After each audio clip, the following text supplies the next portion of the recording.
One thing about me is that my train of thought is just constantly jumping tracks. And when I had worked at the shelter, one of the people that worked under me had let it slip that one of their peers had told him that I was scatterbrained. And I bet you they thought that was a really cutting insult. But if you had obsessive compulsive disorder since you were 4 years old, you'd be kind of scatterbrained too. So to be honest with you, like, I make do like with what I got, and I get the job done.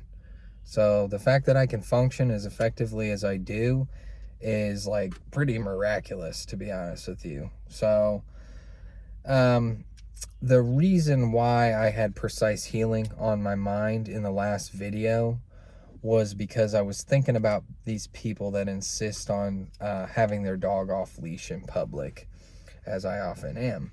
It's kind of one of the banes of my existence.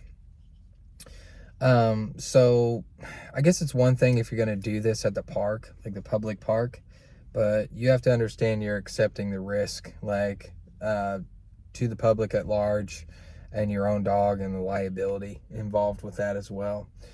The public park is just teeming, like it's really densely populated with stimuli, with wildlife, with children and dogs and like people and all kinds of stuff, where if you're going to be having your dog off leash, then you had better make sure that your recall is lightning quick and reliable, and that the same is true for your sit and your leave it cues, because if they're not, you're screwed.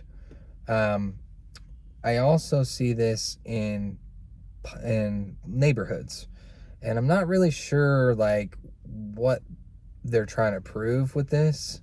Leash ordinances and leash laws are in place for a good reason. So it's even more baffling when I see the leash like on the person. If your dog is not capable of maintaining a precise healing behavior, like if you're in motion together and you reach down and you say nothing and you unclip their leash, that dog should not advance forward past your kneecap. That dog's nose should not advance forward past your kneecap. If they do, then they do not belong off leash in public.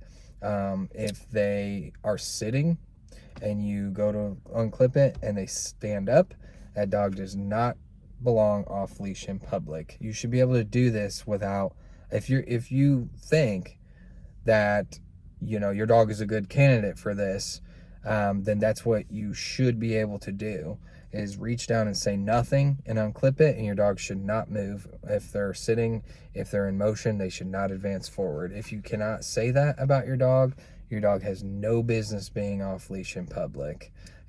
So I just kind of wanted to complete that thought, and thanks for listening.